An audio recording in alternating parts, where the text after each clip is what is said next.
Good morning, digital designers. Today we're going to improve your Blender skills even more by creating some really complex objects in Blender. We're going to be creating cloth, pillows, and then we're going to learn how you can cut holes into other objects to make even more complex shapes. So let's get started right away. We are going to start with a plane for this one. So I've removed my camera. I've just got my light. I've just got my camera here. I'm going to do Shift A and I'm going to pull up a plane. Now, planes are kind of weird objects in Blender because they're flat, right? It's like a piece of paper with a zero thickness. It just kind of represents this flat material that you can use. And what I'm going to do first is really scale this out a bit so that we have a larger plane to work with. Now, as you know, anytime you want to bend something or move something in Blender, you've got to have vertices and edges to make that happen. And a plane is just one big face, right? It's got 4 vertices, but no geometry on it. So there's no way to fold it or bend it or wrinkle it. So if we want to do any of that like cloth would, we've got to add a whole lot more geometry to it.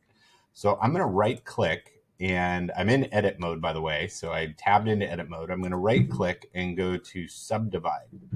And subdivide just means it's going to slice your object into 4 equal pieces. But you can add way more cuts than that using this little pop-up that appears here in the bottom corner. And instead of just giving it 1 cut, I'm going to give it 100 cuts. Let me put in 100, enter. And that's going to create lots of geometry. Every one of those lines and points represent a part where this plane can now bend and fold like real material would. Now you got to be careful. You don't want to add too many cuts because that'll really slow your computer down. But this is a good place to start. Okay.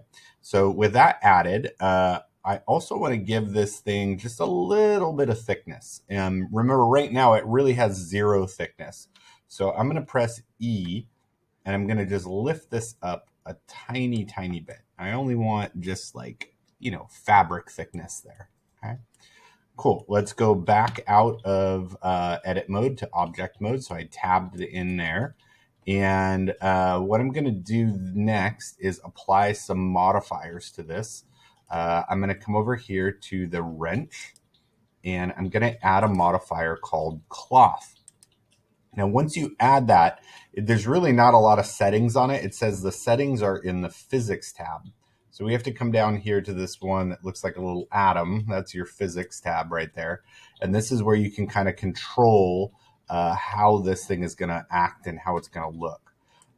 So just some words about what's going to happen here. It's going to take this plane and it's going to animate it falling onto something. We need to give a second object here for it to fall around.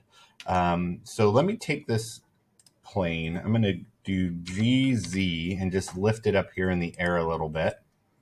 And then let's add in, to keep it simple, let's just add in a cylinder. Maybe scale it a little bit. GZ, we'll pop it right there. Okay, so now it has something that can drop onto and kind of wrap around. For this cylinder, one of the things that happens with cloth is as it drops, it will pass right through something. In fact, I'm going to just show you that by pressing the space bar on my keyboard. And you're going to see that fabric start to drop really, really slowly. And down here at the bottom of your screen, there's a little timeline that's showing you the animation. And what's happening right now is it's going to pass right through that cylinder. It's like a ghost. Let's run this back to 0. And the way that I can make these two things interact is I'm going to go to my physics tab and I'm going to turn on collision. Okay. So the plane has collision, the cylinder has collision, and now these two will interact with each other just like real physics. So let's hit the space bar again. And we're going to let this guy drop. The first time it does, it's kind of slow because it's figuring out all the changes that have to happen. And as it hits this cylinder, bloop, you can see they now interact with each other, and the fabric is going to wrap around it and hang And you see it's kind of folding on itself. It's getting some of those realistic like details of how it would actually interact.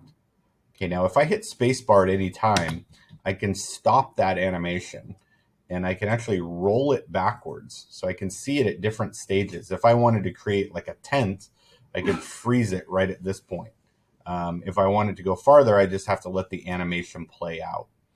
Something that's happening here that's a little bit strange is the fabric is actually folding through itself. It does have collision on it, but it's actually folding into itself. So I'm going to change some of those settings here.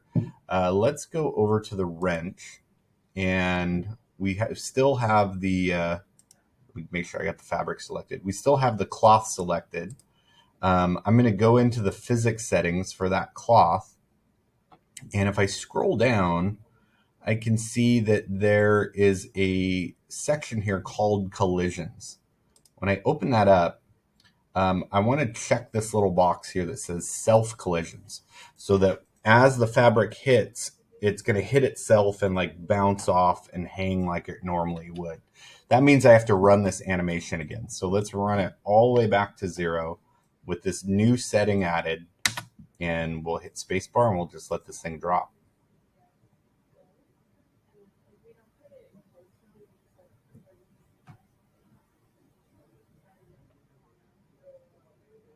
Okay, now as it goes, it's going to hit that cylinder.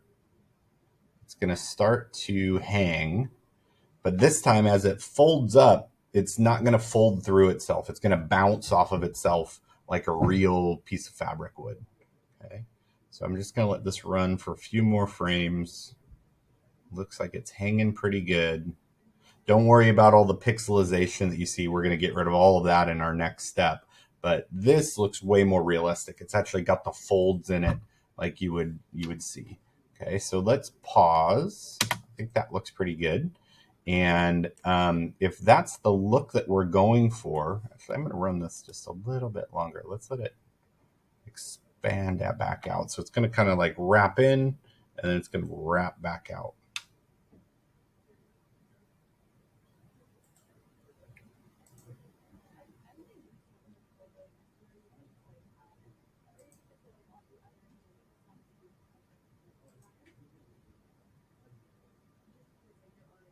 There we go. So now gravity's grabbing it, and it's kind of expanding back out a little bit.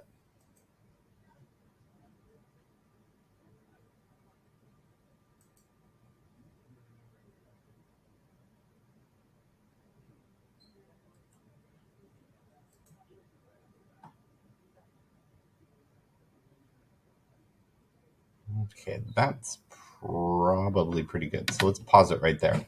All right, now keep in mind that as of right now, that fabric is still an animation, meaning I can run this playhead back to any point along the animation and change it up, right? I could just have it be at any stage here. What I want to do though is I want to freeze it at this particular state. I want it to stay draped over something like if I was doing curtains or a tent or a bed sheet, so that it doesn't move every time I try to go around it. So I'm going to right click this and I'm going to convert it now to a mesh. And once you do that, you'll notice, first of all, your timeline's disappeared, right? There's no more movement on the timeline. This is now permanently in this shape, okay? So I can pick it up, I can move it around. If I do GY, I can move it over here, and it's now frozen in that shape, which is really cool because you can use that for a lot of different things in what we're modeling. It does look pretty pixelated though. So let's try to clean that up a little bit by adding one of those subdivision surface modifiers. I'm going to come over to my wrench. I'm going to add subdivision surface. Okay, one step already looks way better. All those edges are smooth. Let's give it 2 steps. And now you're getting into like some photorealistic fabric. That looks awesome. So I'm just going to apply that and make that permanent. And now we've got a really cool piece of fabric. Okay.